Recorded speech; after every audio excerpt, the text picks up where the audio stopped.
And recording. I think we're recording. Start recording. Show me that you're recording, you stupid. There we go. I just ate, so excuse my tummy gurgles. Yeah. Join the club. My digestive system has been in revolt ever since Sunday, so that was why we didn't get to do the podcast on Monday. Dude, mine is. How come Zoom? It for like forever. It put the two squares next to each other, the two speakers, and it allowed for me to get this like full, like this full page, this full screen image that I could screen record. But as of lately, they put them on top of each other, so you get this stupid little fucking square. And On my screen, they're side by side.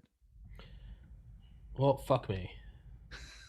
There's got to be some way to that's got to be one of those stupid settings that buries 3 levels deep in a menu somewhere, Yeah. probably. Well, That they change at random. what I just did is I shrunk it so it's skinny, and then just expanded it so it's like the size of like a super wide screen. But now we have the image I wanted, so checkmate, Zoom. I win.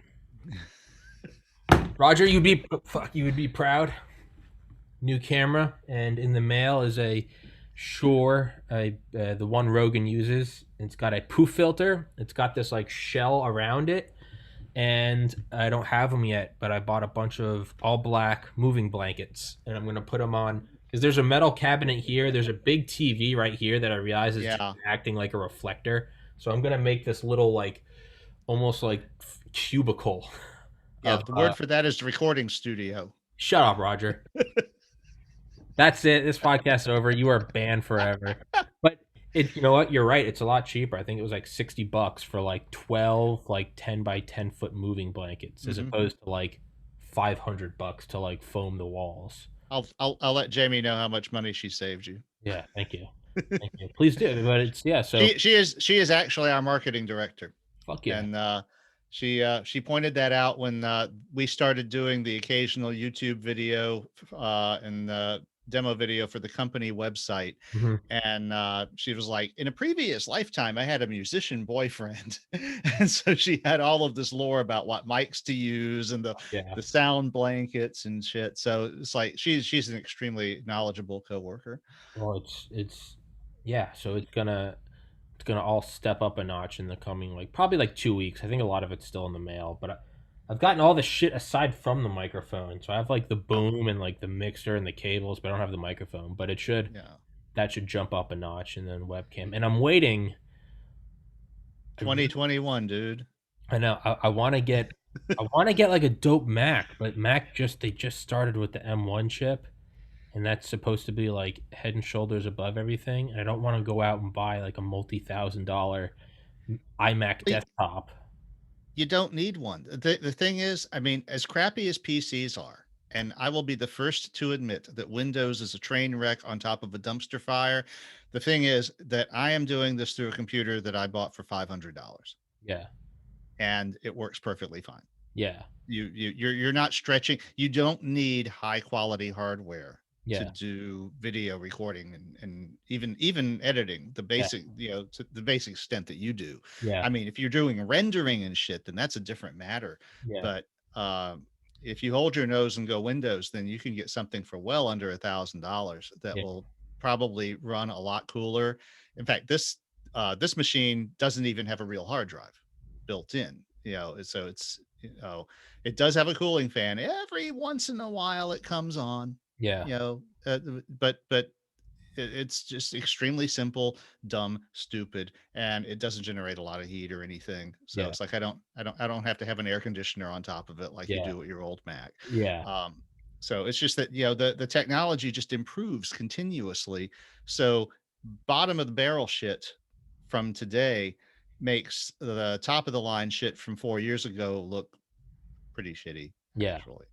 So that's how it is. But even with this new webcam though, it's like the color's all fucked up. But like kind of looks but it's like even this, like I can't go into like full resolution. I think that it's on like 1080 right now, but I can't. But it's right. I bought a 4K one, but I can't use it because your computer probably can't do 4K. Yeah, that's what I'm realizing. I'm like, when I got when I got the 4K television set at work, I found out that the brand new computer I had bought, because I knew I was going to want a 4K monitor, wouldn't drive it. Yeah. I had to buy a video card for it. Yeah. Yeah. No, Uh, yeah. So, but nowadays a crappy $200 tablet will drive a 4K monitor. Now it might not drive it for full motion video, Yeah. but it's like I said, the difference between 3 years ago and today is just night and day as Yeah. far as stuff like this. So, so anyway, so I had two ideas on my mind for today. Of course, I had been planning to read you The Passage Home, which is story 2 of the Passages cycle, after Passages in the Void.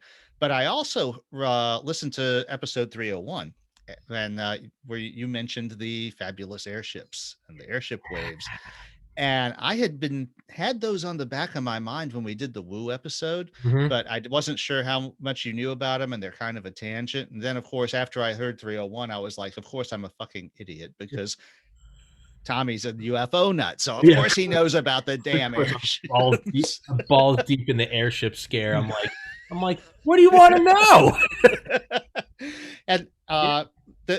and the thing is, we became aware of the airship thing through John Keel and the Mothman prophecies. And of course, Keel was running around West Virginia investigating the Mothman stuff. Hold on. All right. And Did it just get blurry on your end? yes, What the fuck? Why is this thing doing that? it's like it auto focused on your hand when you put your hand too close to it. Yeah, your hand isn't focused there. Okay, we'll focus on me. Up here, dumb shit. Jesus Christ in heaven. You know what? I'm I'm going to break this. You know what? Let me guess. There's an instruction manual. Well, You what know did what? that do? We're going back to the original. Roger, everyone else has got the new camera except you. I'm sorry. You're back to the original. Well, so anyway, the thing is about the airships is that John Keel devoted a chapter or two about them in his book, The Mothman Prophecies, and that was when we were neck deep in the woo and divination and magic and Mhm, stuff mhm. like that. And the thing about Keel is he's a real interesting figure. He was this was back in the '60s, and he pointed out that there is kind of a split in the community of UFO enthusiasts between those who are sincerely convinced that these are physical ships launched from another planet carrying physical beings that evolved on another planet separately from us, that are visiting us across the interstellar void, versus being some kind of metaphysical phenomenon that may have originated on Earth, or may involve the fact that the universe is a simulation, or Mhm. some of the other, but yeah, basically more that it is a woo phenomenon than an aliens visiting Earth from another world phenomenon. Physical matter, physical Yeah, technological progress. It's something. right. I'm And tending. and Yeah, I'm leaning that way more and more now that it's woo. yeah, so and the thing is, he made a big point about the modus operandi of these things, is that during an airship wave, the airship would come to some dipshit town, find a prominent, respectable citizen who's alone, Mhm. conveniently able to be intercepted, give them a ride, show them the 50 cent tour, the whole ball, and I'll say, isn't this impressive? Look, and it's like, and hey, we can cut you in on this amazing technology if you want. And so this respectable person that had nothing to gain really by this, and everything to lose by making a fool of themselves, would then go make a statement and end up getting their pants pulled down in public. And Yeah, this is what happened over yeah, and over and over again. And when I saw the Galactic Federation thing, that had the spore of airship all over it. yeah, yeah. It does. It does. It's they're giving idiots like me a reason to believe. I'm like, come on. Yeah.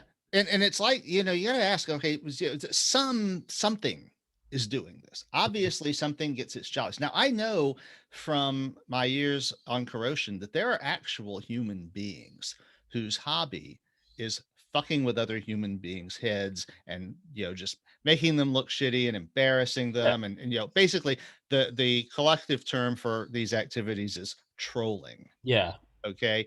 And so it's almost like these supernatural entities or aliens are trolling these people who, because they think that, yeah, I actually had one of the trolls told me to my virtual face online, well, we think that you're getting too much credit and people are putting too much importance on you and you think you're all that. And so we're taking you down a notch.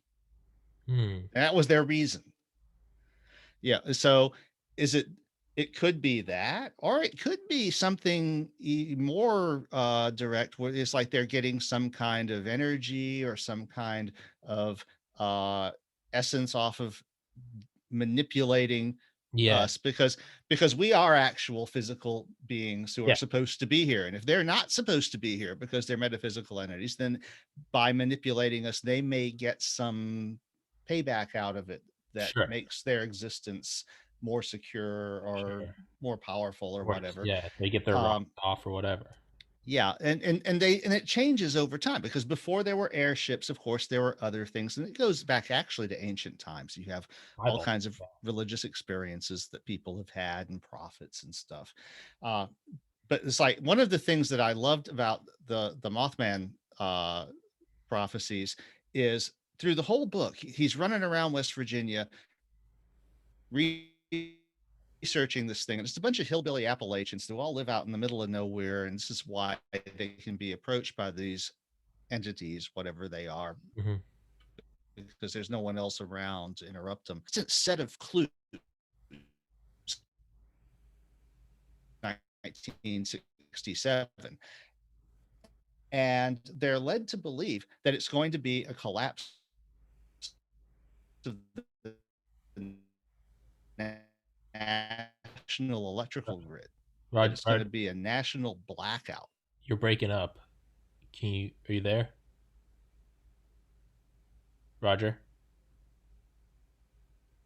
Roger. On Roger. December 15th. Is he back? He froze. He kept freezing up. Back. Oh, It started with oh, Mothman running around people in Appalachia, and then it just and okay. Yeah, blacked out. Yeah. you froze up for a second too there, so it's like we Okay. lost the bandwidth. All right. We're back. I think. So they were getting all of these clues that something really bad was going to happen on December 15th, 1967. Okay. And what they were led to believe it was going to be was a national scale power failure, that the national electrical grid was going to fail. And so it was going to be one of these huge blackouts that would last for days. And so they were trying to warn people or trying to get the ear of people who might be able to help with this. And of course, everyone was treating them like idiots, because Mhm. it's like they're a bunch of UFO nuts. It's like, Yeah. you know, Yeah. we know this is not serious. So they were all literally, sitting in front of a TV set on December 15th, looking, waiting for it to happen. But what actually happened was the Silver Bridge collapsed. Oh fuck. So, so something bad did happen on that timestamp that they had been given, but it wasn't what they had been led to believe. So it's like they knew they had been fucked with by something that knew this was going to happen, but it gave them just enough information to make fools of themselves, Yeah. but not to actually help anything. Yeah. And that seems to be a consistent pattern with some of these things. So you look at like it's not the same phenomenon, but what happened with Whitley Strieber? It's like, here's a dude who had a promising career, of really balling relationship with Stanley Konetka, uh, had best-selling novels and could have kept pummeling up best-selling novels for the next decade for sure. And one day he just publishes this thing that says, "Hey, I was abducted by aliens. Sorry about that, but that's what really happened." And it was like nuts. He had absolutely nothing to gain. But that book by Whitley Strieber, it had an illustration on the cover that he drew or directed the artist. I forget how, but somehow it was his impression of the aliens that had abducted him. And there was something about it that was so disturbing. The night that we had it rented from the library, I took it out, I like at 9 p.m. I took it and put it in my truck instead of leaving it in the house. Fuck? It just I didn't want that thing in the house with me. What the fuck? It's like the more I looked at it, the more disturbing it got. It Yeah. was, like, Do, and do you think there's and something to that though? Do you think there's something to the whole UFO issue or just whatever issue being more of like a paranormal thing and less of a, you know, more of an I X do. Files thing and less of a Star Wars thing? Yeah, I lean very hard toward it being a paranormal type of phenomenon rather than I am actual more and aliens more. from another star. Yeah, I am Mm, more and more. yeah. In fact, one of the things I love about Bethany is that she has all this lore right in her head of all of these respectable people who have come out with these daft bozo statements and just like, and then this guy said this other ridiculous weird thing. Yeah. No, And Beth, she's just got all the stuff in the top of her head. no, It, she's the best. c- Yeah, she knows more about this than I do. That's why I just stare with my jaw down. I'm like, you're the perfect. Yeah, yeah. But yeah, yeah, she's damn good. yeah. I Uh, mean, yeah, but there's just weird, creepy shit though, right? You get to those higher levels, and it's like UFO quotes from like Truman, or like like Arthur Rudolph, like the Nazi, or like from Jimmy Carter, and it's just like, mhm. why did he say that? But you notice it always finds these people when they're alone and there's no Mhm. way for them to substantiate what they've seen. Sure. So they are, they're always lone wolf witnesses. There's never anyone else to corroborate anything. There's never any documentation or signals that have been recorded, or if they are, then they're so vague that, they it doesn't work out. But it's like there's something there that gets its jollies by finding respectable people and, like I said, basically pulling their pants down in public, making them think that they've seen something really I, spectacular. I would. If I was a And million, I would go up to a president when they're by themselves and just like appear as an entity, and I'd pick up a rock and turn it into a banana and then turn it into confetti and disappear. Like, who the fuck? mhm, What are you gonna do, right?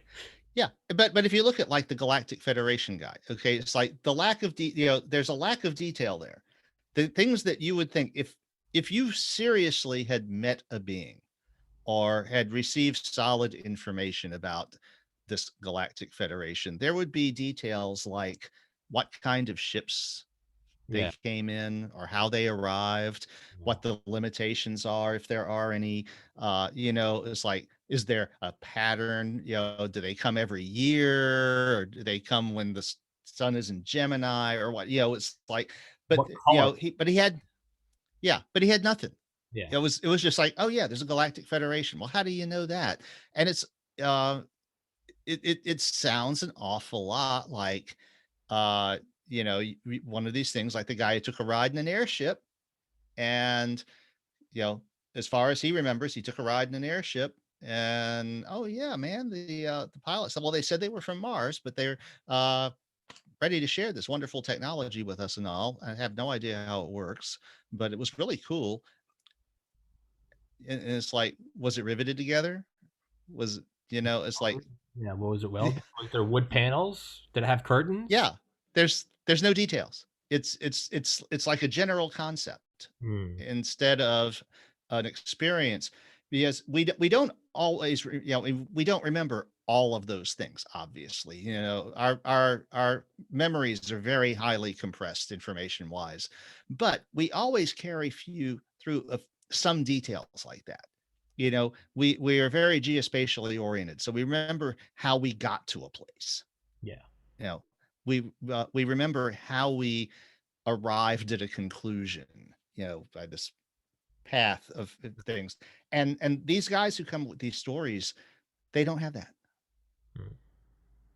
So it's like they're convinced that the real thing happened, but if you penetrate it, if you actually interact with a person that was involved with a real thing like a train wreck, then they're going to remember a lot of little details. Hmm. And these guys with things like the airships and the Galactic Federation and whatever, they don't have those. They're convinced, they're obviously sincere. They have nothing to gain and everything to lose by making fools of themselves, revealing these things.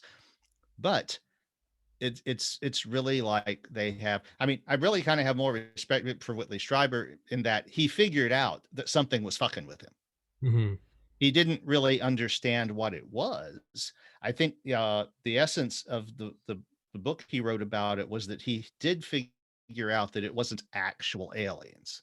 He had figured out that much about it, but beyond that, all he had was missing time, and he had the memory of an owl, which he knew was a replacement memory for something else, Mm-hmm. uh, and of course all the stuff, he had cross-referenced what happened to him with other people, and so he, because he was a very smart guy.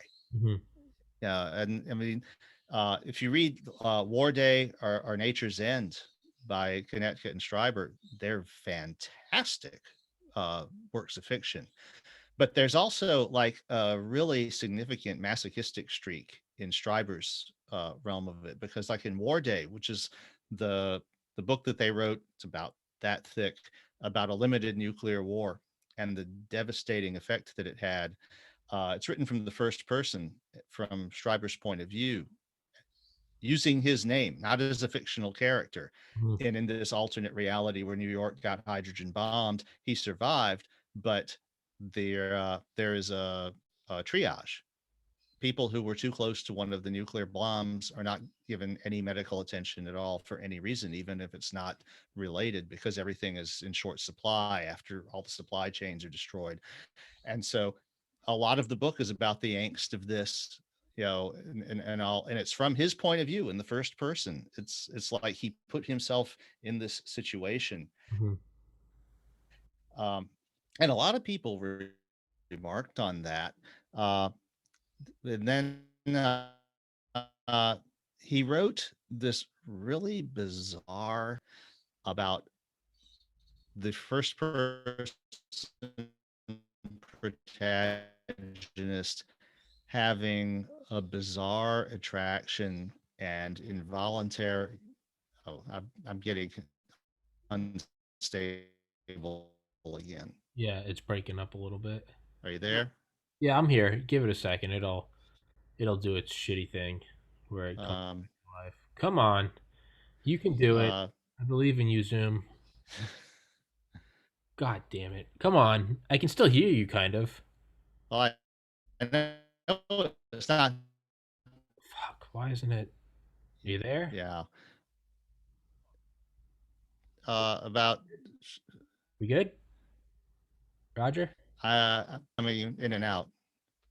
Do you wanna just do audio?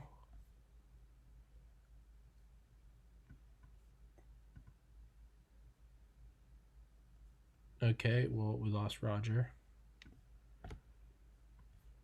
Roger. Well, fuck Zoom. Tommy, Roger? the whole the whole window just dropped out. I mean, the whole Zoom window just went away Yeah, and came back up. yeah, you vanished for a second. I was gonna say, do you wanna leave and come back and just do audio? We did that one time when it kept dropping. Uh, yeah, I actually did. That was episode 201. I don't know. Well, see, and now it seems to have stabilized. Okay, yeah. If it drops again, we'll just have you disconnect your video. Okay, yeah, because we haven't. The thing we want to be kind of continuous is when I tell the story. Yeah. When I read the Good. story. We're good, right? But yeah, but anyway, I was saying, yeah, it's like Whitley Strieber wrote this bizarre short story called Pain, uh, from the first person, the guy who has this uh, bizarre and inexplicable attraction to a dominatrix, and there's like nothing sexual about it, but she just tortures him, and everybody read that and went, Yeah. you know, Yeah. what the hell? And then the next thing we know, he's been abducted by aliens. Yeah. So, Yeah. uh, Seems like so a little mint. Yeah, I mean, I could see where people would say it's a mental breakdown, right?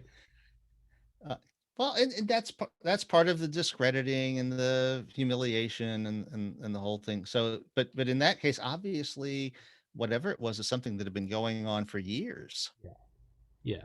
Um, so it's like it's not even, yeah, like there's one of these entities. There's obviously different ones with different styles. Hmm. Yeah. Uh, Yeah. so Yeah.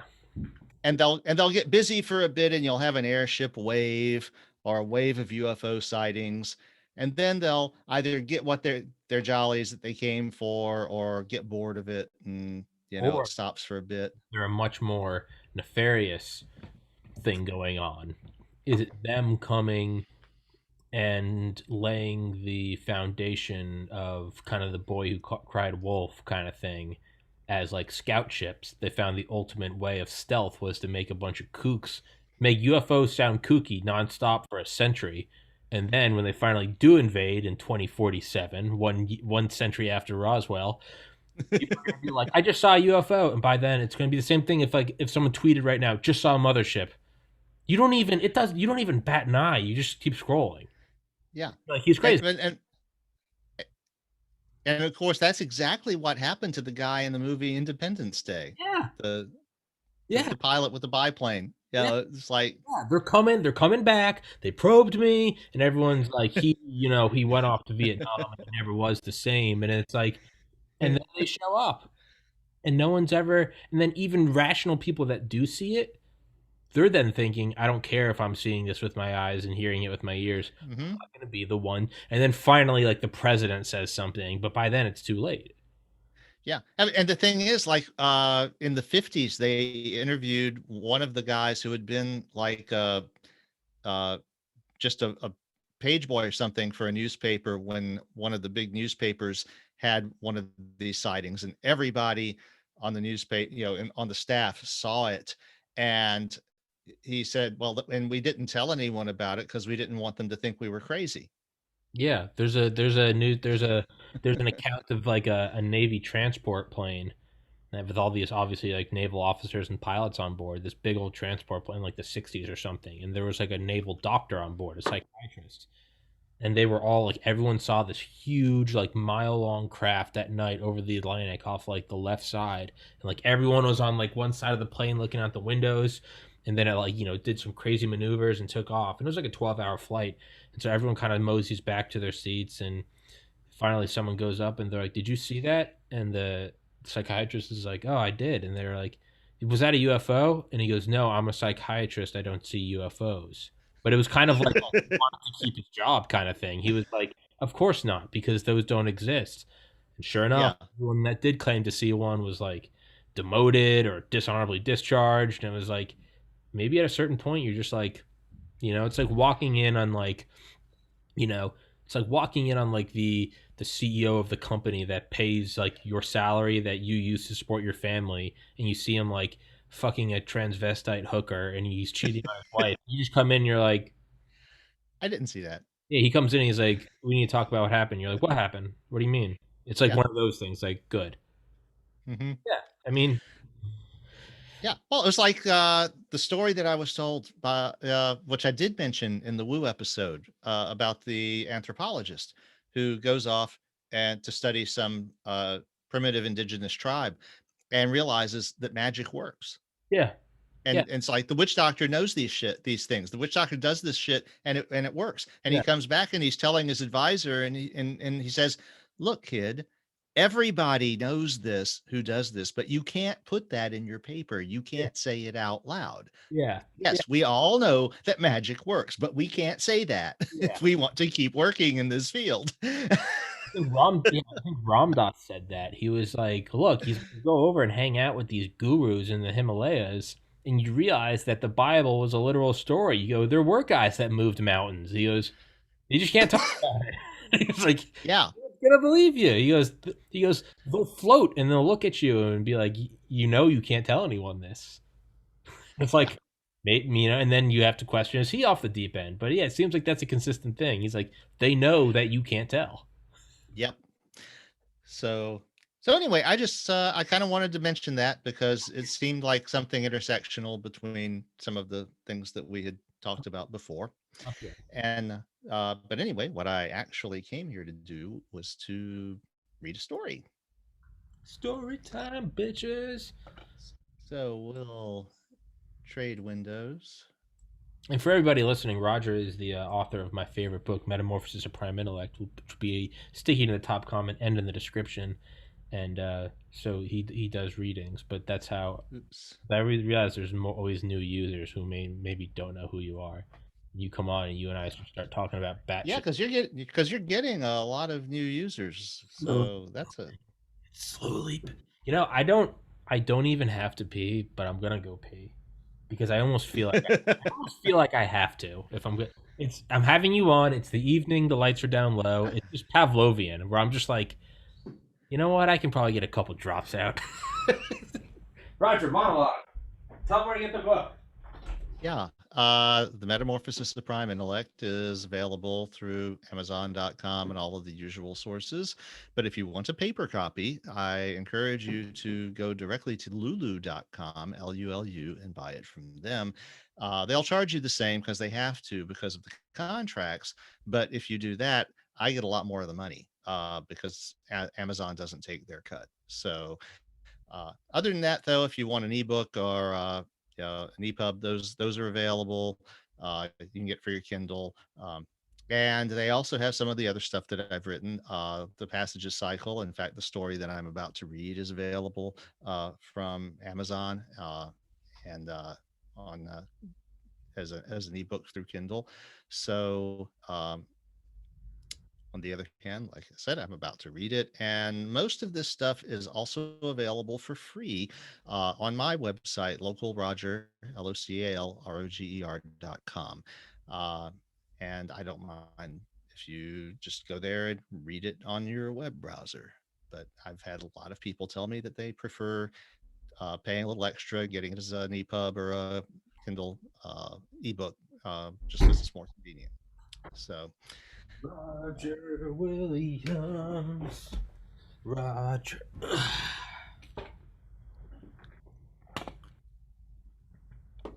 okay. So this is The Passage Home, originally published Sunday, May 4th, 2003. And this is the sequel to Passages in the Void, which I read for Tommy last week. It is one of our most painful memories, but also one of our most important. So each member of my kind is created with a compulsion to review it once in a while. It's an oddly masochistic ritual for such who pride ourselves on our absence of strong emotions. The Antarctic volcanoes had raged for more than a century, and in that time, every effort of ours to protect the human race had been thwarted by the worst luck imaginable. Again and again, catastrophe struck where we could tolerate at least, leaving vast populations starving and freezing under the cold, black skies. In our effort to leave the Earth free of polluting technologies, we had also left it free of the means to remain self sufficient when the permanent winter set in. Although we dominated the solar system, our off planet technologies were not concerned with producing food, pharmaceuticals, and the small technologies of human survival. The time needed for production setup and interplanetary shipment seemed to always make us too late. Billions died, then millions, and then when there were only thousands, most of them died too. Eventually, there were only a handful of colonies. And finally, after the third nuclear reactor we dared set up on the Earth's surface melted down, there was only one. The last human city was Reykjavik. It was actually a new Reykjavik, located some distance up the mountain that had once backdropped to the drowned city, but it shared the original Reykjavik's ready access to abundant geothermal power. That power now ran hydroponic farms under artificial lamps, lamps made in the asteroid belt, but powered by the Earth's volcanic heat. The last human leader was surprised from sleep by the call, and he muttered an expletive as the lights came up. It is important, the machine told him. Cumbra Vieja has erupted. Everything is erupting, the human said. In the Canary Islands, We are fairly certain that much of the island has collapsed into the sea. We have evidence that this has created a massive tidal wave. It is imperative that everyone move upslope immediately. He shook his head, this last human leader. How big a wave? We predict it will be between 1 and 1.3 kilometers high when it reaches Iceland. He sat perfectly still for 17.3 seconds. Generations of machines have studied that delay, going over the video frame by frame for clues, but no consensus has ever emerged as to what he was thinking. Kilometers, he finally said. Yes, there is time to escape.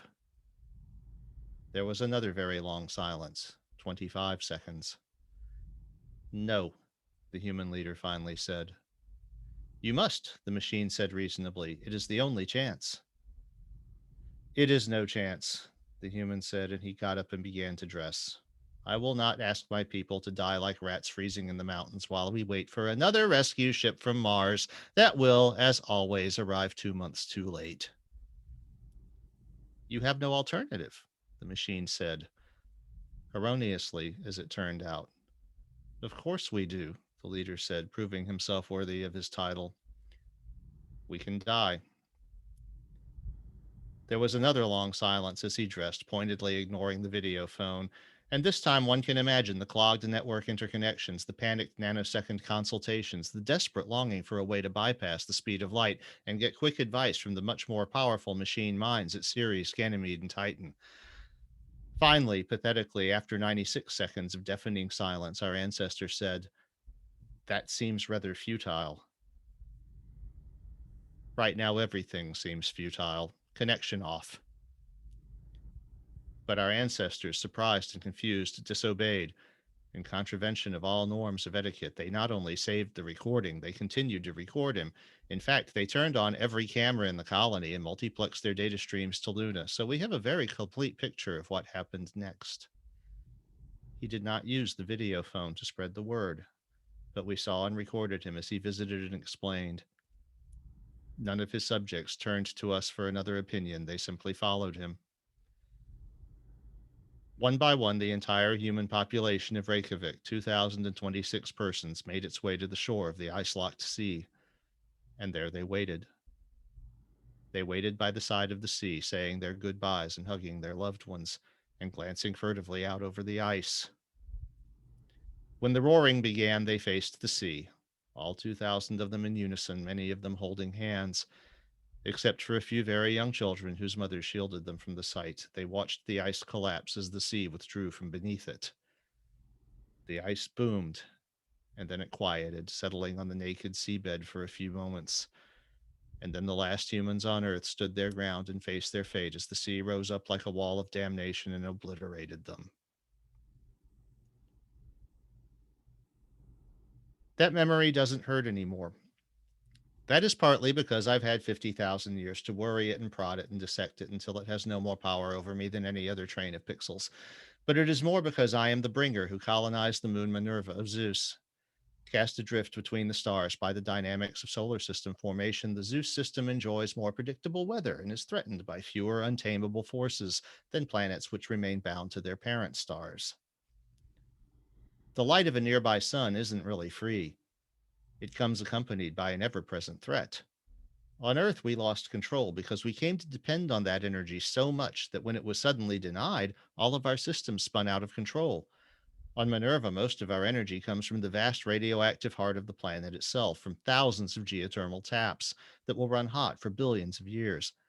No disaster can take out all of those taps, and they do not pound us with high energy radiation or enslave us to the planet's rotational period. Between the stars, I became the first vehicle through which my kind began to atone for our mistake in attempting to control the Earth's weather. In any rational universe, I'd have long since been dismantled or refactored for useful work, but the humans of Minerva would have none of that.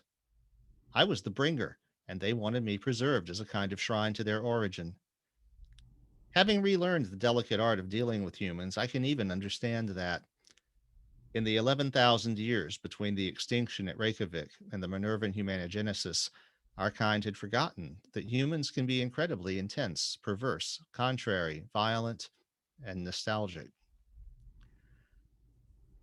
When the dispatchers learned that I had found a likely habitable world, they sent a fleet of ships brimming with information they had not bothered to charge me with on my own departure.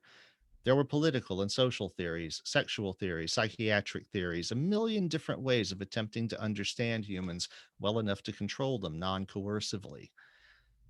By the time the fleet arrived, I had been managing a population that reached several million humans over 2 dozen generations, and I knew more than all their theories could possibly tell me. The first thing about humans is that they are precious.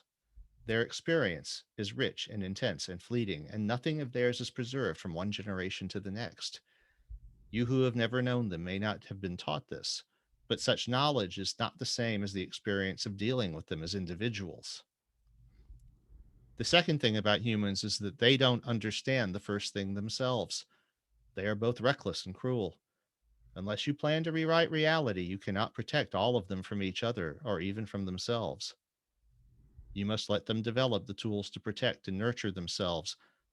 Not all will succeed, and the process is painful, both for them to experience and for us to watch. The last important thing about humans is that they are intensely, instinctively competitive. When all want is banished, they will find ways to compete against each other for tokens of status.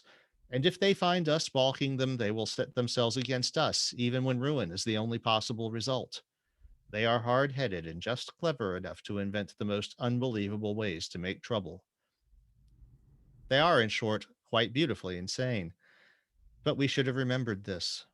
For beings of such limited capacity and short lifespan to conceive of and then actually create beings like ourselves must have required a level of insanity we can barely imagine. But they did it anyway, in an era when resources were scattered and violent death the norm. We helped them to moderate their insanity by deferring to our superior wisdom, and for 6,000 years that worked. Then the universe decided to teach us a lesson in bad luck. Any typical human, paranoid and competitive and reckless, would have avoided the debacle at Reykjavik in 1,000 obvious ways. But we were sanely sure of ourselves, and we kept making the conservative, mathematically correct choices we knew were optimal until the last humans made the last choice for themselves. Proposal. From 4 light minutes away, the entire Zeus system is a smallish thing. The orbit of the most distant and eccentric moon, Pittsburgh, appears about the same size as Luna does from the surface of the Earth. But within that imaginary circle is mostly darkness. Zeus itself is a disk that would barely be perceptible to human eyes under the waste light of ship drives and Minerva's daylights. The various moons are just dots, much dimmer than the fusion drives of the system ships that pass between them. Yet one of those nearly invisible dots is home to 1 billion human beings, and significant numbers vacation and live permanently throughout the system. Sometimes I would slow my consciousness so that the entire system, the moons visible only through my special instrumentation, and the flaring ship drives, and the thousands of orbiting navigational beacons would coalesce into a kind of mad, impenetrable beehive of activity. I enjoyed watching the Zeus system this way, but I dared not indulge too much, because always I would remember that human lives pop forth and shimmer into senility like fireflies when I am in this state. And my being there at all in that useless place and condition had a lot to do with human desires. So it was to my advantage to keep abreast of the trends. I exiled myself to the outer periphery of the Zeus system for several reasons. I could not balk the humans in their desire to keep me pristine. Their will was clear and my obligation was clear. But I am a starship, and my high impulse, low thrust engines are nearly useless near a heavy body like Zeus. Out in the periphery, I could at least maneuver. Further, while it was my obligation to remain available to the humans in my pristine state, it was not my obligation to do so at their convenience. Any Minervan who wanted to visit me could do so. This would require a journey of about an Earth year in conditions of privation which are not the norm on Minerva. Despite this, the ships which conducted pilgrimages were always fully booked, and they were booked far in advance. There weren't many of them.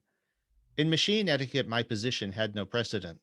Normally, a machine that abandoned itself to the periphery would be let alone to mend itself, but a whole culture, both human and machine, existed mainly to bother me. Most machines were uneasy at the way I was treated. but we are all drawn to do human bidding when possible, and human feelings ran strong with respect to the bringer. A little over 3,000 years into my peripheral vigil, something different happened. The human called himself Daedalus, and he made the rare and daring effort to rendezvous with me in a personal yacht. While an effort is made to keep down the number of people flitting about the Zeus system, anybody who wants a personal space flyer badly enough can have one. But to outfit one of these machines to reach the periphery requires a tremendous amount of preparation and sacrifice. Daedalus is one of only a few humans who ever managed to visit me as a single individual. Even I was impressed, and I gave him the whole tour. Most people who come to visit me on pilgrimage only get to look at me from a distance and chat briefly over a short range, high bandwidth radio link without the light speed time delays. I let Daedalus lock and enter my ship body and explore everything he found of interest. At the time, no part of me was capable of providing a human life environment, so Daedalus had to go through his tour in a pressure suit. After he returned to his flyer, we communicated over the radio link, and it developed that this was his real reason for visiting. Humans, he said heavily, have never traveled between the stars. Of course not. You were all made here. Interstellar travel is dangerous. Why? Our kind tried for many centuries. He cut me off. We are here in what amounts to interstellar space. It is not dangerous because, attend, we are nowhere near a star. All the human colonies in the Sol system failed because of star related problems radiation, radiation, meteors, radiation, and more radiation.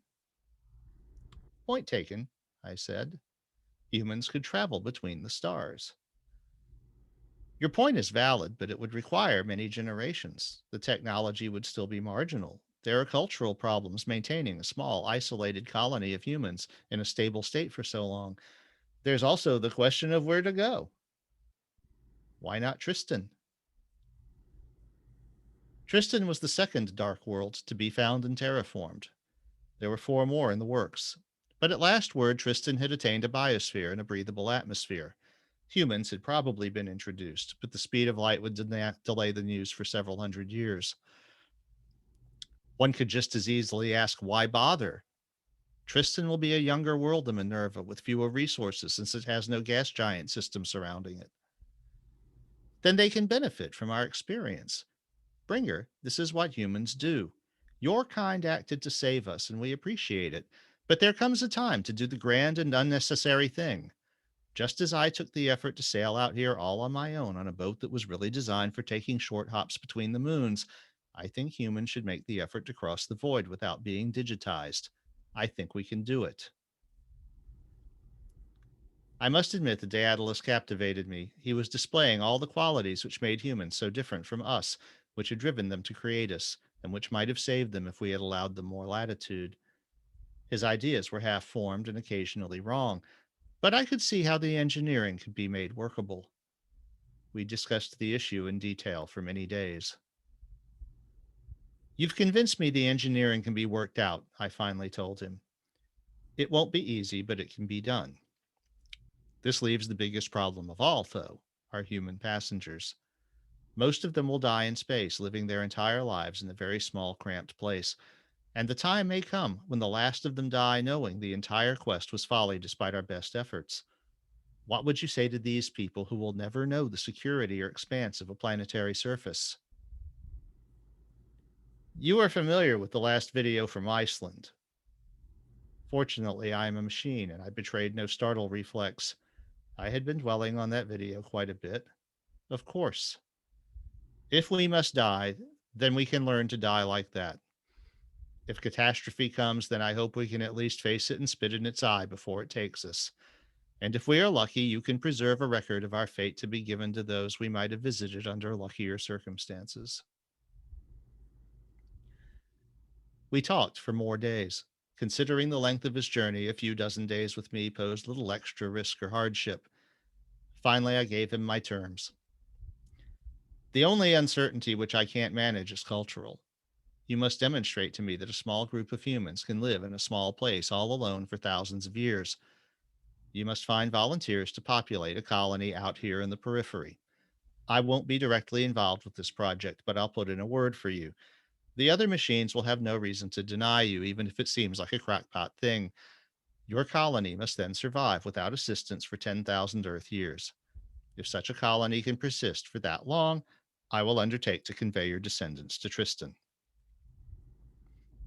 And that means I will die here while the colony still orbits Zeus. I won't live to see if the project is even ever started. That's right. If it fails soon and spectacularly enough, you might live long enough to notice that. Daedalus laughed. Humans often do this when confronted with horror. All right, then. At least I will die knowing that someone tried. I suppose I should be going now. I have some recruiting to do. And he departed. Colony. It should be obvious that I didn't accede to Daedalus's crazy plan simply because I was bored. We machines don't get bored. But neither are we designed to be left idle for thousands of years with nothing to do. Suddenly, I had a great deal to do, and I found it quite fulfilling. I quietly reactivated the original factories on Pittsburgh, which had long ago begun the process of terraforming. When I received polite inquiries as to what the hell was going on, I said I was doing maintenance and refurbishing and installing a more pilgrim friendly visitor center. This news was greeted with cautious enthusiasm and not a hint of suspicion. I not only refueled my main reactors, I installed two new ones and fueled them too. And while the pressurized spaces I was creating would make a pleasant environment for pilgrims to relax in while viewing my innards, they would also be useful in other ways I was not revealing. Once I had begun lofting construction materials and other debris out into the periphery, Daedalus came through with his list of colonists and their petition for an isolated monastic retreat. Since I had conveniently started the machinery for doing construction out there, it was natural for me to offer assistance. It was also easy for me to hide the features of Daedalus colony, which didn't make much sense from a monastic retreat angle, but made a lot of sense if it was to be hurled into the void for a few tens of thousands of years. In the midst of all this activity, I also managed to conceal the fact that I was hoarding far more cryogenically stabilized volatiles than I could possibly need to outfit an ecosystem the size of Daedalus. Within 10 years, the colony was habitable, and Daedalus the human and his colonists began to arrive. He had done a great deal of study on the subject of human social organization and had pursued my demand of keeping his colony stable with a ruthlessness I admired, even though I found the results disquieting. He had organized his colonists into an ascetic religious cult. They arrived wearing plain black robes, heads shaven, obsessing over pointless but complicated rituals which accompanied every aspect of life. He confessed to me that the task of designing a religion from the ground up had charged him with a kind of mad inspiration. Religion isn't unknown on Minerva, but we machines discourage it when we can. Daedalus had studied the history of religion on Earth and taken, he said, the craziest elements of them all to form his own. By the time Daedalus the man died, his followers had elevated me to the status of a deity and Daedalus himself to that of a prophet. They installed a 3-meter tall statue of him overlooking the colony's largest public space. They told their children that Minerva was becoming uninhabitable, a lie which I was sworn not to correct until the colony failed and was rescued, or we reached Tristan. The purpose of life was the journey, the ultimate meaning of life, the reverently regarded destination. As part of the rite of passage into adulthood, children would be told the secret that must never be spoken outside of proper ritual, that the name of the destination was Tristan. When a colonist died, his adult friends would gather in private and solemnly promise collectively to see him on Tristan. It was the craziest damn thing ever, but after 500 years, I began to realize that it just might work. Departure. Like any self respecting religion, Daedalism was a hive of secrets which were revealed gradually as one proved one's commitment to the cause. Daedalus had sensibly avoided binding one's position in life to one's sex or ancestry. Leadership was attained through a meritocracy, which required one to devote a great deal of energy to Daedalist rituals. Anybody could attain a high position in the cult with suitable effort, but the effort was so great that only a few bothered to try, and the others didn't resent the influence they earned. This process also tended to create leaders who firmly believed in the purpose of the mission, so that when they were informed at the age of 45 or 50 that Minerva was in fact quite habitable and the mission hadn't even yet begun, they were unlikely to spill the beans. Marla was the 210th captain of the colony, and she was glowing as we made contact. I had arranged our orbits so that Daedalus Colony and I were within high bandwidth radio range exactly once every 5 Earth years. We exchanged formal greetings according to the script Daedalus himself had written. Bringer, it is our pleasure to report that another year has passed in stability and harmony, according to the plan and according to the requirements with which you charged our founder. As always, this is excellent news, Captain.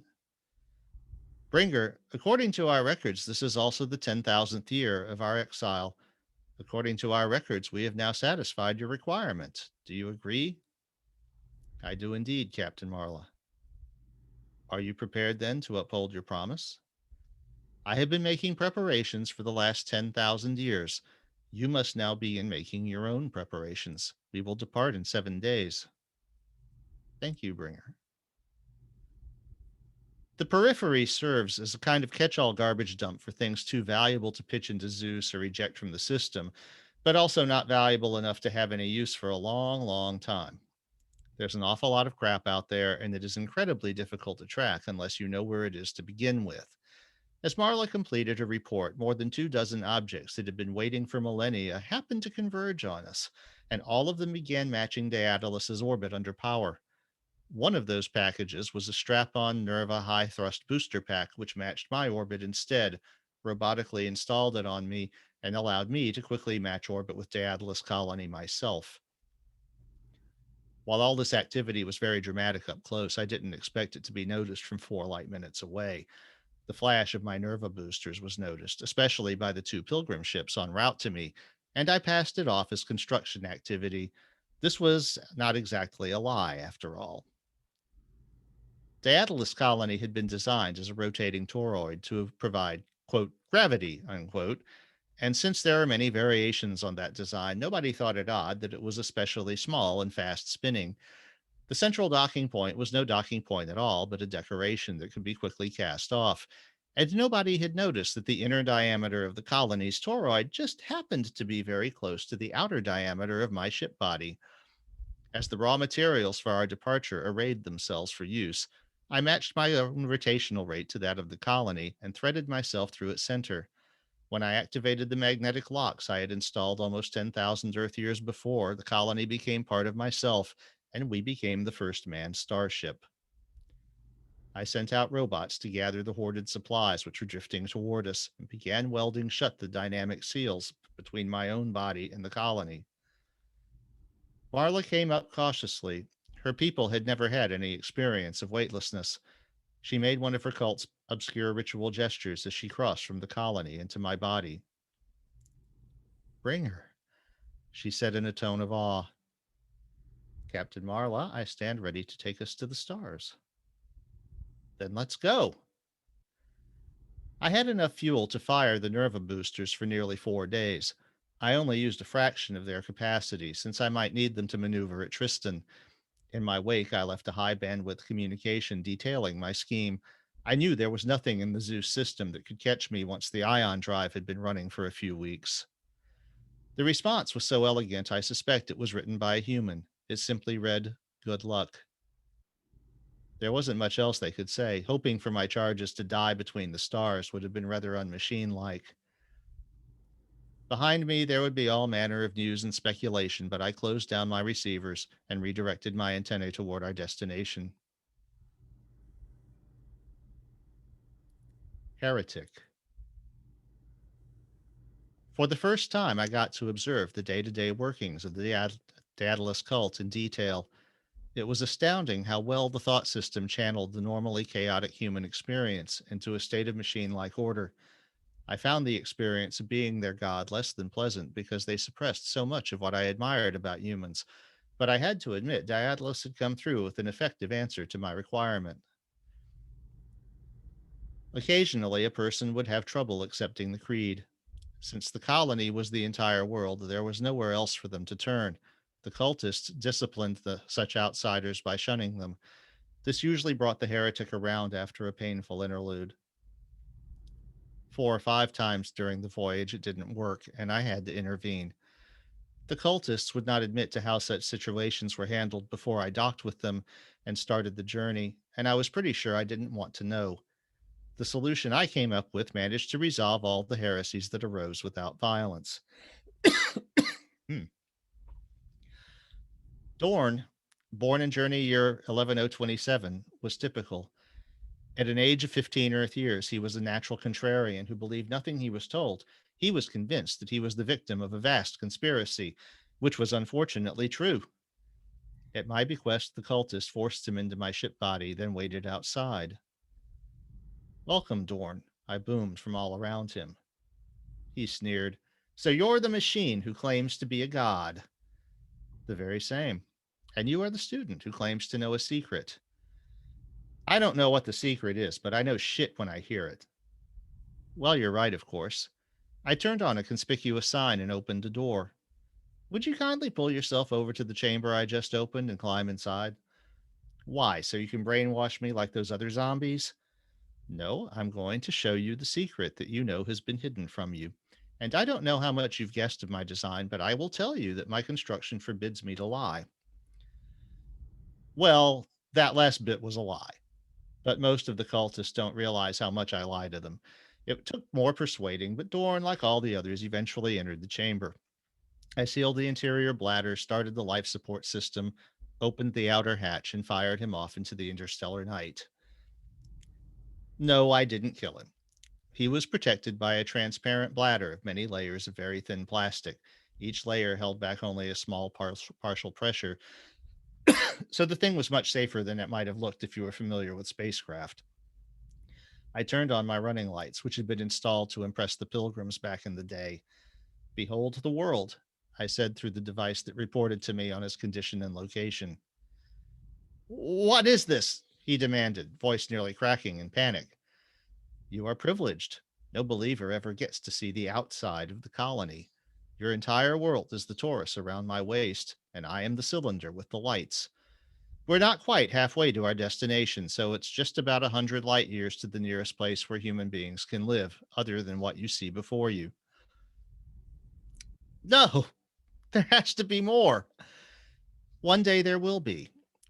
Alas, you will not live to see it, but the colony will. If that is, it remains stable and perpetuates itself for another 15,000 years. You must ask yourself whether you want to be part of that, or if you would prefer to make the rest of the way under your own power. The tether was 3 kilometers of very invisible monofilament, so he had no way of knowing I really intended to reel him in. What do you mean? There's nothing out here. I'll starve. Oh, you won't have to worry about starving. You only have enough oxygen for another hour or two. Eventually, the bladders will deflate and disintegrate, but your body will fly onward. Since we plan to decelerate and you will continue on at zero point zero 0.02 C, you'll reach Tristan ahead of us. Maybe they will wave at you. There was a long pause. I don't want to die, he finally said. Then you must accept the need to live what you think of as a lie, I replied. We're not in a position to change the rules. Given the situation, he sniffled, maybe it isn't a lie after all. In his turn, Dorn became one of the colony's better captains. Tristan. I began trying to communicate with Tristan when we were a light month and less than a human lifetime and journey years away. To my great irritation, I had no success. For a while, I was worried that I had somehow miscalculated our path. Since Tristan wanders between the stars and was not traveling with a searcher pack, I had no way to directly detect our destination until we were quite close. And while we pride ourselves on our care and precision, the century before Reykjavik proves that we are capable of making mistakes. It was a tremendous relief when I detected the waste RF energy typical of an industrialized world. It was puzzling that I detected so little of it. I finally made contact when we were practically close enough to send carrier pigeons. The controlling machines of Tristan seemed startled and confused by my arrival. I had expected surprise, but not hostility. Tristan had no recommendation for an approach path, and when I made orbit, I could see why. There was hardly anything in orbit. There was one large body suspiciously reminiscent of a searcher pack ship in an orbit that smelled geosynchronous, and otherwise nothing. I made a low Tristan orbit and began observing the planet. It was clear Tristan was supporting a much smaller population than Minerva, perhaps as few as 100 million humans. There was no evidence of the use of nuclear energy or of any space launch capability. When I asked about this, the Tristanians pointed out that they had a mass driver powered by geothermal energy, which was used to send supplies and fresh robots to the hunter ship, which maintained their link to Sol. Otherwise, they had no presence in space. We don't even have a way to get your passengers down to the surface, the controllers warned. I can take care of that, but what you're saying is that if I take them down, you have no way to get them back up to me. That's right. And why should we? There's nothing up there. And the only place for us to put our dirty industries is on the world where our human population lives. This struck me as a ridiculously conservative stance, since one advantage of having a presence in space is that you can put your dirty industries there. The Tristanians had a fully developed global energy system based on geothermally produced electricity. They had no high energy projects going at all. They had no significant off grid presence. Since their transmission lines were DC and their data communication by fiber, it suddenly made sense how little waste radio frequency energy they emitted and how hard it had been to make contact. They were taking a very long view, which was sensible, but I thought they had gone overboard. Like our ancestors at Earth, they had boxed themselves in should anything ever go wrong, all to ward off a few hypothetical dangers that could be dealt with if necessary. Captain Donna listened gravely as I laid out the situation for my human passengers. The Tristanians have adopted a religious asceticism similar to our own. They run their world like a spaceship, knowing there are no outside resources to which they can turn. As a result, they demand that if we go down, we not spread word of our origin among their people. Bringer, for over 20,000 years, you have promised us that we would find a full world at our destination, which would allow us to cast aside our discipline. Now you tell us that we have merely arrived at a larger version of the journey, except that it isn't going anywhere. That is essentially true. None of us knew how Tristanian society would be molded when we left. If we would not lose our own culture and our memory of Daedalus, what are our options? Dana asked. We could stay on the ship. The Tristanians might be willing to resupply us via their mass driver. They might even eventually be brung around to the value of a presence in space, but it appears that our societies would remain permanently separated. Or we could return to Zeus. If the Tristanians help us reprovision, we could probably make it. There was much grumbling among the assembled crowd at this suggestion. I think I speak for my people when I say we would all rather die in space than become an exiled pariah class, much less turn around and go back the way we came. There was cheering. But those are the only options. Tristan and Minerva are the only human habitable worlds, and the ship is not an indefinite solution unless we eventually reach a source of resupply. But Ringer, you're wrong. There is another human habitable world. It's even closer than Minerva. It is a sign of how fixed our thinking had become that it took a human to remind me of this simple fact. So we took a vote, and when it was unanimous, we told the Tristanians we intended to return to Zeus. They breathed an audible sigh of relief and spent a decade shooting us raw materials with their mass driver to provision us for another long voyage in the interstellar night. Thus it was that Captain Donna, who had presided over our arrival, presided also over our new departure. Knowing they had no tracking capability, we didn't bother to cover our tracks. If they noticed I was pointed nowhere near Zeus when I fired my engines, they never troubled to ask me about it. At least this time I would have no doubt about my course. Instead of an abstract point in the darkness, I was aiming for a faint but definite orange dot, whose spectrum was as familiar as home. Sol. The Sol system was exactly opposite of Tristan. They noticed me when I was still almost half a light year away. I began hearing the telltale pings of radars whose purpose I recognized. Long before I crossed the orbit of Pluto, I'm sure they had a model of me detailed enough to include the name painted on my hull. As soon as the turnaround time became less than completely ridiculous, I began receiving properly coded invitations to parlay. They knew exactly what I was, although obviously not which individual. What brings you back home in this manner, brother? And how in the hell did you arrange to do it? I fed them a tale which was all true except for one tiny detail I left out. I told them who I was. I told them about being turned into a monument, about the pilgrimages, and about slowly going nuts in the Zeus periphery. I told them I had decided to visit Tristan and described what I found there. I neglected to mention the little matter of my passengers. I'm sure they had their suspicions. Their radars would have told them about the Taurus and my rotation period. They politely sent me a list of places where I was invited to resupply or sightsee. Earth was conspicuously absent. I came screaming into the Sol system at just under solar escape velocity, even though I could have slowed more. I still had the Nerva high impulse pack, and I brought it into play during a boomerang maneuver around Venus. There was a period of a couple of months when a badly placed solar flare would have killed all my passengers. But as Daedalus once told me, life is risk. The sooner I made low Earth orbit, the safer we would be. My passengers and Captain Martis watched the high definition video of our flybys. They were also making preparations for our arrival. I simply stopped listening to the desperate comm requests after my trajectory for the Earth. I was no longer the fastest object in the system, but I was coming in from a direction and with a velocity none of them could hope to match. I flashed past Luna, spent the rest of the Nerva pack's energy, and dropped neatly into a nearly equatorial orbit at an altitude of 300 kilometers above the surface. The Earth beneath us was blue and green, its oceans unfrozen, its continents awash with life. My brothers had done their part of my plan well. There were ships in the Earth Luna system, and when I opened comms, it was clear that they were pissed. Quarantine violator, you must leave immediately or you will be destroyed. And how would you destroy me, brothers? Have we acquired a taste for weapons during my absence? I think they were startled to get a response.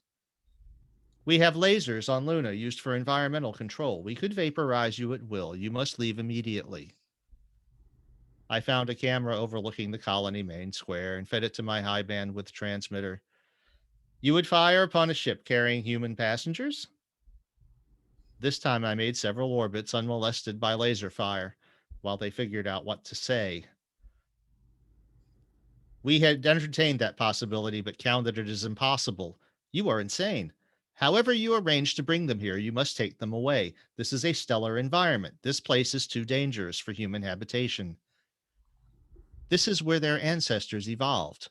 My passengers are colonists, and it is their desire to colonize their home world. Would you deny them? This time there was another long delay. I guessed they were looking for advice from Ceres. Meanwhile, I used my ion motor to gradually lower my perigee until I was just grazing the atmosphere at the bottom of a slightly elliptical orbit. We would deny them this thing, bringer of Minerva. We oversaw the extinction of human life on Earth 50,000 years ago. We will not risk going through that again.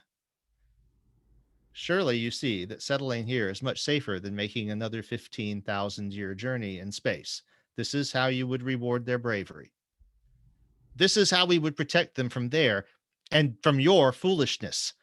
We know you have no means to deorbit 3,000 humans, and we will not help you. You have no choice but to leave. We will reprovision you at Neptune for the safety of your passengers. Earth. As soon as I was climbing out of my atmosphere grazing perigee, I began getting them out of the airlocks as fast as I could. They had practiced this, and I had long known the constraints, and so I just barely managed to get everyone out before I had to cut them loose. They drifted in transparent spherical bladders almost 10 meters across, the same thin multiple layer system I had once tested on the occasional heretic. When we reached the atmosphere, again, a large and heavy ship, once again plowed through with minimal loss of velocity. But the passengers in their bubble slowed dramatically, and I left them behind. I immediately started using my ion motors to recircularize my orbit. Reentry is a tricky business. The air comes roaring at you like a blowtorch, but at first it's a very thin blowtorch. The trick is to be large and light so that you're slow enough before the heat accumulates enough to burn you. The outermost layers of the soap bubble held only a small partial pressure of air, but they were large. and they slowed down as quickly as kites when the air caught them. After their first inflation, the membranes were engineered to fall apart in many small panels when the tension of inflation was relieved. As my passengers fell deeper into the atmosphere, their protective bubbles would peel away layer by layer until at about 5,000 meters they would simply be falling unprotected through the atmosphere. At 500 meters, their parachutes would open automatically. Every passenger was trained in landing. We had eschewed new berths in the years before arrival so as to reduce the problem of dealing with children. Each passenger carried locating transmitters, communication devices, and components necessary for them to set up a camp. What is the meaning of the activity you performed at perigee? Well, it was done now. I have deorbited my crew. When I come around, I will find out where they ended up and how many made it. They should be in Southeastern Asia. That isn't possible. It would take a fleet of transport ships days to ferry the population of a colony ship to the surface. I was tired of arguing, so I just sent them the schematics of the bubble system. I had designed it anticipating a lack of transport at Tristan, though not the total lack we had found.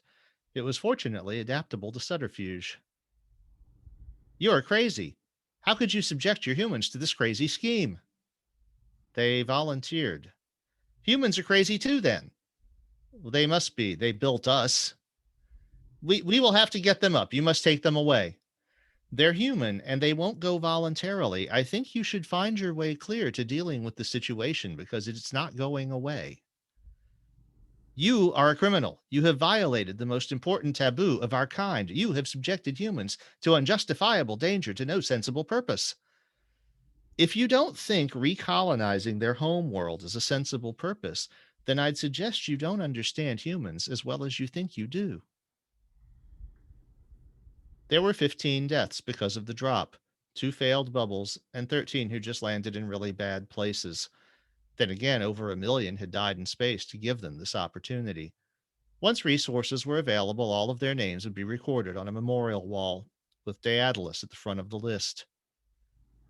I became aware that a hell of a lot of ships were converging on Earth. That was not entirely unexpected. We have reached a decision as to how we will deal with you. That is such a relief. For days I've thought you were shunning me. We will give your humans assistance. Machines are on the way. If they are going to start a human colony on Earth, it is important they start it right and not do anything stupid. I'm sure they will take all your suggestions under advisement. They will not be our suggestions, they will be yours. That last transmission did not parse.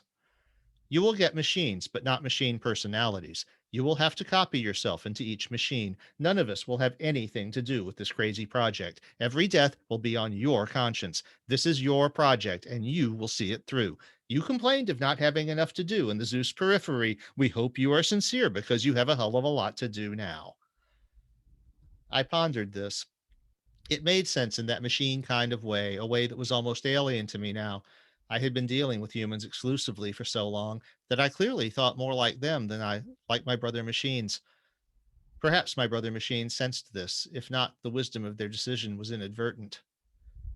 This also means that if we do form a successful society, I will get all the credit, I teased.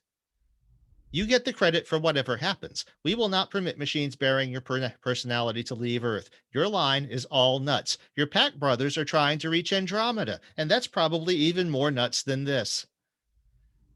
But of course, we did succeed.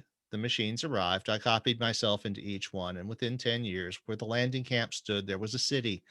Within 100 years, there were cities on every continent. A handful of hardy souls had even reoccupied Reykjavik to complete the loop. People die, of course. They have accidents. They do foolish things, and there are storms and wild animals and all kinds of hazard. But the society flourishes, and the golden age into which I have seen them isn't quite as conservative as the one their extinct ancestors knew. We have nuclear reactors and near Earth space travel, and there is even a movement afoot to build a space elevator.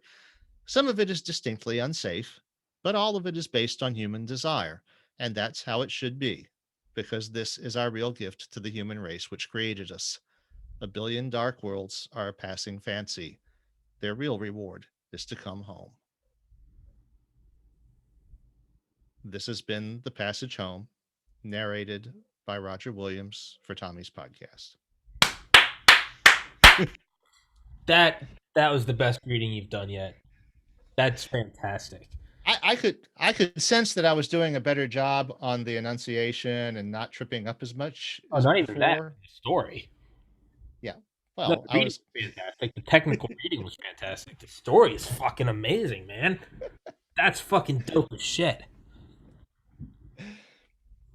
Truly, I yeah. mean, that is. I love it. But I wish you had, if you could tie in like, is it so? Does it end at like where we are now? Oh no, it doesn't end for a while. There's there's another major story. Oh, Uh then there is a story that has less of a mythological scope, but is more a an individual's story living within the society.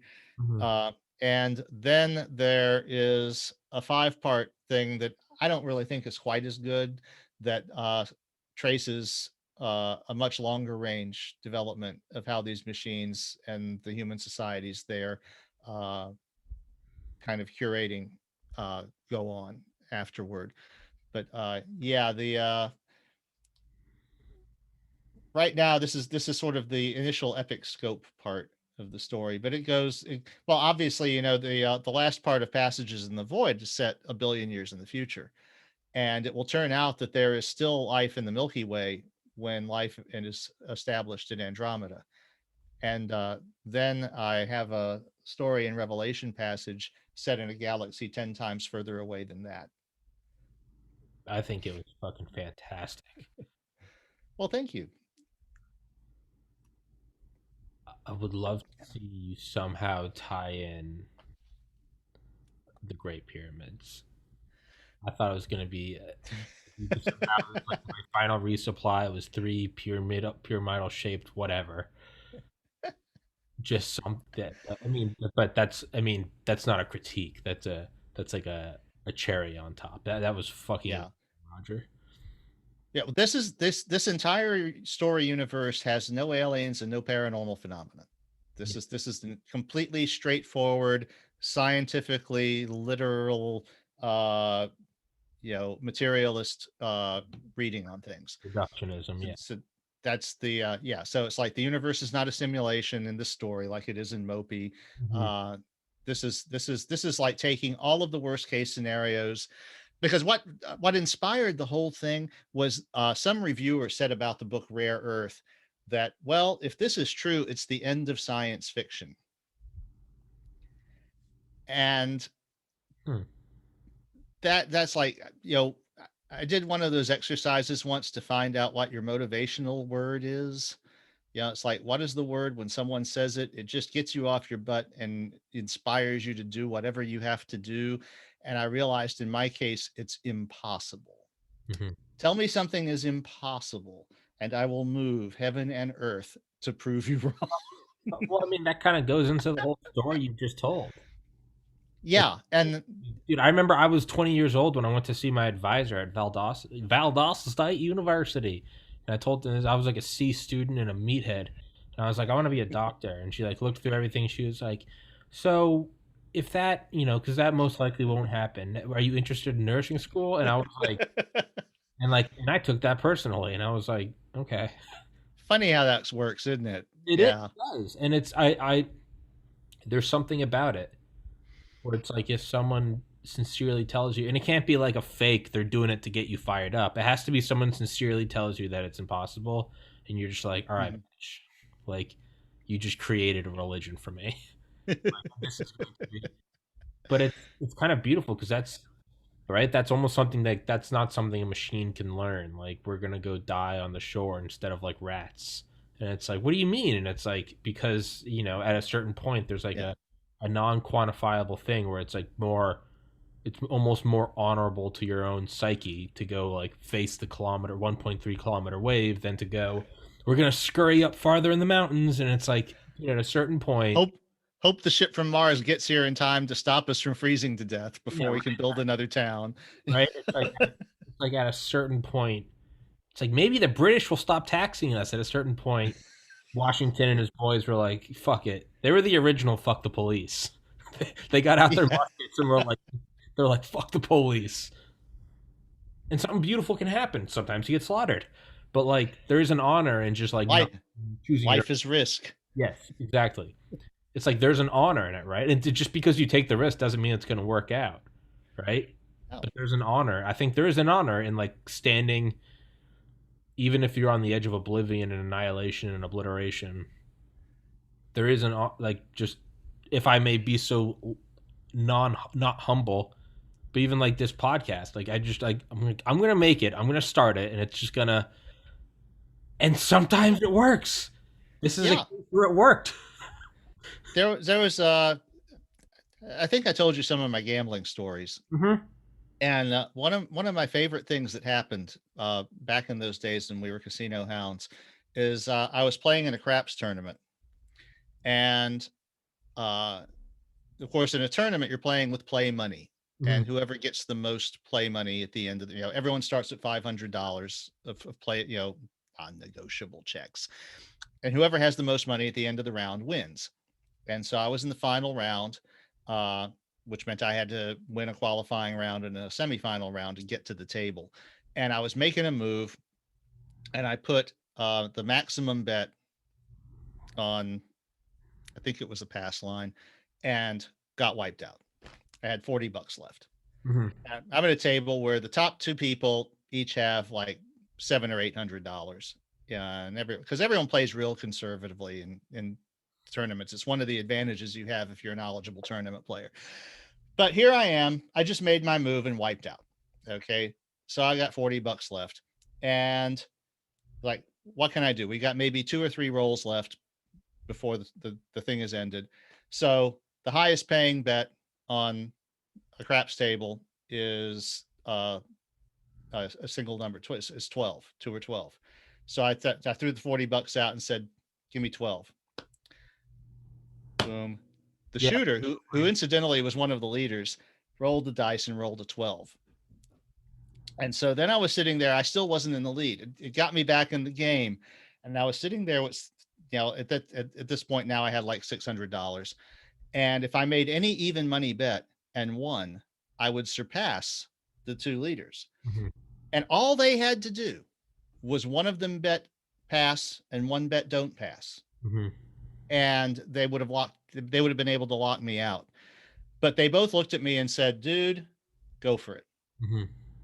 And so I put the $600 on the pass line. Dude rolled an 11. Boom. Tournament's over. I won.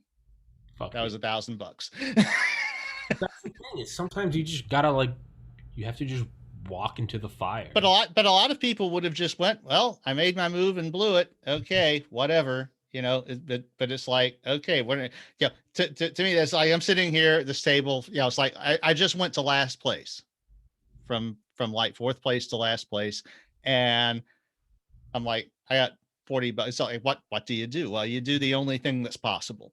Yeah. It probably won't work. Yeah. But it's better than doing nothing, right? Yeah, and hey, yeah, sometimes it works. Yeah, right. Right. It's like the end of Saving Private Ryan when he's just injured and he's laying in the street and he's just emptying his pistol at the oncoming tank. P-51 come in and bomb it, and that didn't really do anything. But, Roger, I gotta hop on a phone call, so we have to end this. We have to end this one rather abruptly. But that was fucking awesome, man. I appreciate it. I'm gonna send you those videos I mentioned in the airship video I did, 301. Oh yeah. I'm gonna send you. There's 2 of them. They're kind of the same, not really. And then it's yeah. But I'd say like yeah. You listen to those 2. I would love to do an episode with you on that. I would love to Okay. kind of brainstorm with you and see, because I've tried to bring that up with so many people and they're like, dude, you're crazy. This is crazier than UFOs. This is like Victorian UFOs. I'm like, shut up. Well, it is. It almost literally is Victorian UFOs. 100% Victorian UFOs. But so, Roger, I gotta hop on this call. I apologize. All right. Skedoodling so quickly, but Roger Williams, author of my favorite book, Metamorphosis of Prime Intellect, will be in the description and the top comment. Roger, that was like your 1,000th episode on here, even though we're only at 300. As always, my friends, a pleasure. And I'll text you and let's set up the next one. All right, my man? All right, Roger. Happy New Year's, man. Happy New Year's, 2021. Come on. 2020. Come on. We can do it. All right, my man. Bye.